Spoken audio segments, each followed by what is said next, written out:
তো ছাত্ৰ ছাত্ৰীসকল আমি একচুৱেলি R1 যোনটো এক্সাৰসাইজ আছিলে আমি এটা ভিডিঅ'তে কমপ্লিট কৰিব ট্ৰাই কৰিছিলোঁ কিন্তু ভিডিঅ'টো মানে বহুত দীঘলীয়া হ'ল সেইটো কাৰণে আমি ইয়াৰে R1 টো দুটা ভাগত ভাগ কৰি ল'ম তো প্ৰথম ভাগটো আমি আলোচনা কৰিছোঁ এতিয়া আহক আমি চাই লওঁ R1 দ্বিতীয়টো পোৰ্শন দা সেকেন্ড পাৰ্ট ঠিক আছে তো আহক আমি ভিডিঅ'খিনি চাই লওঁ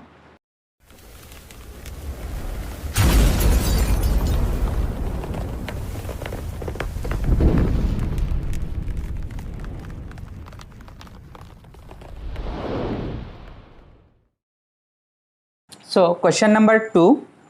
তলৰ কোনবোৰ সংখ্যা ক্ৰমে সমানুপাতিক থাকিব তাৰ মানে কৈছে these are the four sets of number among these মানে কোনটো সেট সমানুপাতত থাকিব ঠিক আছে মানে আমি যদি a b c d বুলি কনসিডাৰ কৰো দেন এইকেইটাৰ মাজত কোনটো এই ৰিলেচনটো মানি চলিব a by b is equal to c by d কোনকেইটা নম্বৰে এই ৰিলেচনটো মানি চলিব আমি হে বস্তুটো চেক কৰিব লাগে ঠিক আছে এটো কাৰণে আমি চাই লও first number a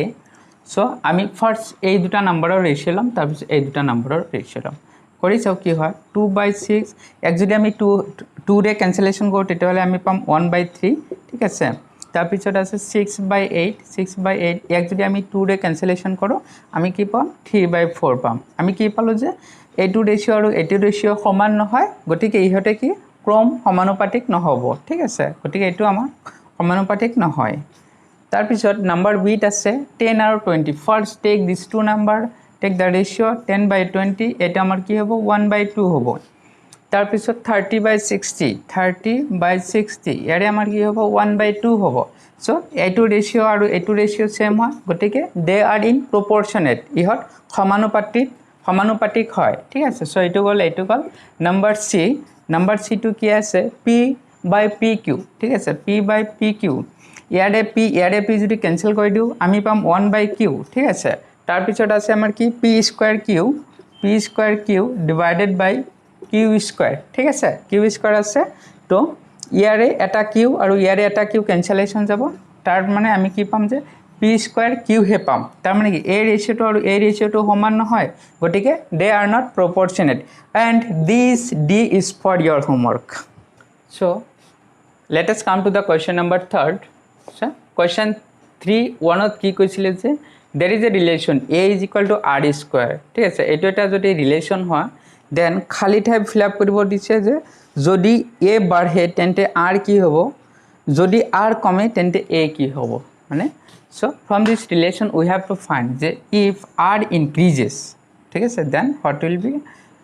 if a increases then what will happen to r আমি হেতু ফাইন্ড কৰিব লাগিব so ইয়াৰ পৰা আমি কি পাম যে this is a constant term না so a is directly proportional to r square তাৰ মানে বুজায় যে যদি r ৰ মান বাঢ়ে a ও বাঢ়িব বা যদি a ৰ মান কমে r ৰ মানো কমিব so তো ইয়াতে আমি ডাইৰেক্টলি হেতু হিচাপত লিখি দিব পাৰিম যে ইয়াত যদি r বাঢ়ে ঠিক আছে ইয়াতে যদি এটো বাঢ়ে a বাঢ়ে ঠিক আছে যদি এটো ইনক্ৰিজ হয় ওকে তেতিয়া হলে আমাৰ যেহেতু আমাৰ কি ডাইৰেক্ট হয় ডাইৰেক্ট আমাৰ সমানুপাতিক হয় প্ৰপৰচনেল হয় গতিকে যদি a বাঢ়ে দেন r ও বাঢ়িব r বাঢ়ে ঠিক আছে আৰু যদি a কমে a যদি কমে r কমিব ডিক্রিজ হ'ব ঠিক আছে দেন the question 2 ইয়াতে এটা ৰিলেশন দিছিলে t আৰু ডিসটেন্স মানে টাইম দিয়া আছে আৰু সেই টাইমৰ এগেইনষ্টত কিমান ডিসটেন্স ক্ৰস কৰিছে সেইখিনি দিয়া আছে তো ইয়াৰে পৰা আমি এটা ৰিলেশন ডিটাৰমাইন কৰিব লাগে কৰি যোনখিনি ব্ল্যাঙ্ক স্পেস দিয়া আছে সেইখিনি আমি ফিল আপ কৰিব লাগিব ঠিক আছে তো ইয়াৰ পৰা আমি কেনেকৈ কৰিব পাৰিম ইয়াতে কৈছে যে ফাৰ্স্ট কোৱেশ্চন t আৰু d কেনেকৈ বিচৰণ কৰে মানে হাউ t and d are related so ইয়াত আমি কি ইয়াত যদি আমি অবজাৰ্ভ কৰো আমি কি দেখা পাইছো সি t ৰ ভ্যালু যেটা 1 আছে d ৰ ভ্যালু 4 আছে t ৰ ভ্যালু 2 হওঁতে d ৰ ভ্যালু 8 হৈছে t ৰ ভ্যালু 3 হওঁতে d ৰ ভ্যালু 12 হৈছে তাৰ মানে কি যিমানে t ৰ ভ্যালু বাঢ়ি গৈছে d ৰ ভ্যালু বাঢ়ি গৈ আছে তাৰ মানে কি changing one value with respect to others ঠিক আছে so if t increases then d also increases, so they are directly proportional ঠিক আছে তার মানে আমি অসমীয়াত কলে কম যে প্রত্যক্ষ বিচরণ বা ইংলিশত যদি ক দেন ডাইরেক্ট proportion ঠিক আছে ডাইরেক্ট proportion অসমীয়াত প্রত্যক্ষ বিচরণ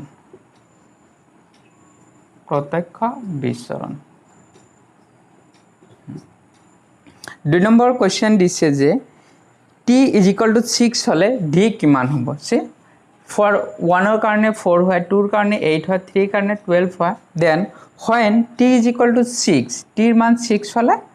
d ৰ মান কিমান হ'ব হেতু উলাব লাগিব ইয়াতে আমি ম্যাথমেটিক্যালি নকৰিলেও উই ক্যান সলভ কেনেকৈ সলভ কৰিব পাৰো চালে হল এটা আমি সিম্পলি এটা ৰিলেচন উলিয়াব পাৰো সো ওপৰৰ ভ্যালু আৰু তলৰ ভ্যালুৰ মাজত কি লিংক হৈ আছে যে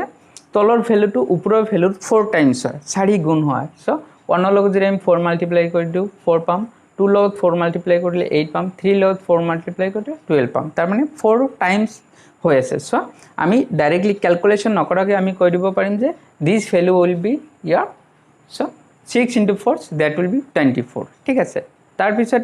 এটো আমি উলিয়াব পাৰিম 28 আছে সো 28 কেনেকৈ হয় কাৰ 4 টাইমছ ললে 28 হয় সো obviously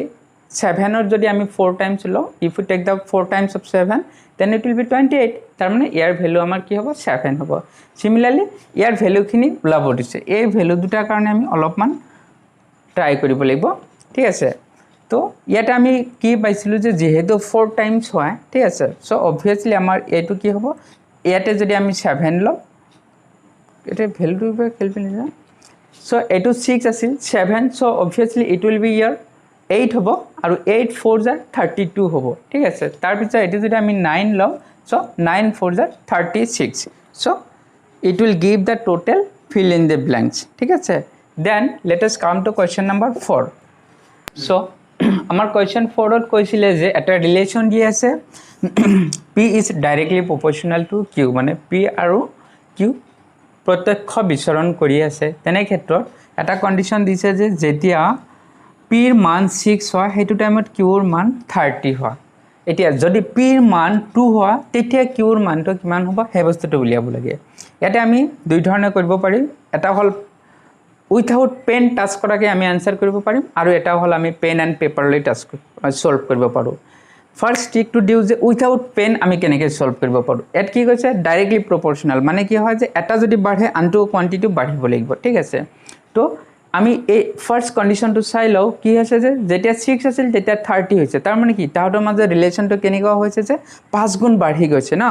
কাৰণ 6 ৰ লগত 5 মাল্টিপ্লাই কৰিলে 30 হয় না তাৰ মানে আমি কি গম পালো যে 5 টাইমছ ইনক্ৰিজ হয় তো এই সেম কন্ডিশনটো আমি ইয়াতে এপ্লাই কৰি দিও ইয়াত যদি আমাৰ 2 আছে 2 5 টাইমছ লৈ লও কি হ'ব 2 into 5 that will be 10 so this answer is option C ঠিক আছে এটো হল আমাৰ উইথাউট পেন এন্ড পেপাৰ এটা আমি যদি থিওৰিটিক্যালি কৰো ম্যাথমেটিক্যালি সলভ কৰি দেন আমি এনেকৈ লিখিম যে ফৰ ডাইৰেক্ট প্ৰপৰশন আমি এনেকৈ লিখিব পাৰিম p1/q1 = p2/q2 so ইয়াৰ পৰা আমি উলিয়াব লাগে কি q2 so q2 is equal to p2 into q1/p1 so p2 ৰ ভ্যালু কিমান আছে 2 আছে q1 ৰ ভ্যালু কিমান আছে 30 আছে ঠিক আছে তা p1 ৰ ভ্যালু কি আছে 6 আছে 6 ইয়াৰ মাজত কিমান বাৰ যা 5 যা 2 into 5 that is equal to 10 so it is your option তুমি কি কৰিবা উইথাউট পেন এন্ড পেপাৰ কৰিবা নে এনেকৈ পুৰা ম্যাথমেটিক্যালি সলভ কৰিবা that's your option ঠিক আছে the correct answer is option C that's 10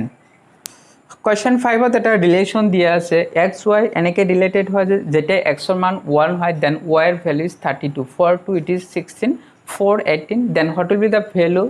of y when x is equal to 8 x ৰ মান যেতিয়া 8 হয় then y ৰ মানটো কিমান হ'ব আমি সেই বস্তুটো ক্যালকুলেট কৰিব লাগে ঠিক আছে ইয়াতে এটা বস্তু লক্ষ্য কৰিলে হল যে কি হৈছে যে x ৰ ভ্যালু কি হৈছে বাঢ়ি গৈ আছে then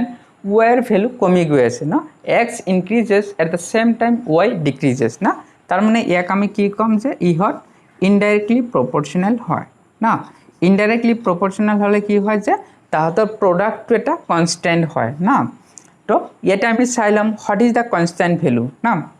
যে চাইলো 1 into 32 কি হয় 32 হয় 2 into 16 32 হয় 4 into 8 that is 32 তাৰ মানে a k এৰ যোনটো ভ্যালু কনস্ট্যান্ট ভ্যালু হেতু আমাৰ কি হ'ব 32 হ'ব এতিয়া আমি এই কন্ডিশনটো এপ্লাই কৰিম ইয়াৰ পৰা আমি ভ্যালু উলিয়াম যে x ৰ মান কিমান দিয়া আছে 8 দিয়া আছে না আমি x ৰ মানটো লিখিলো 8 y ৰ মানটো নাজানো so 8y is equal to 32 from here y is equal to 32 divided by 8 that is nothing but is equal to 4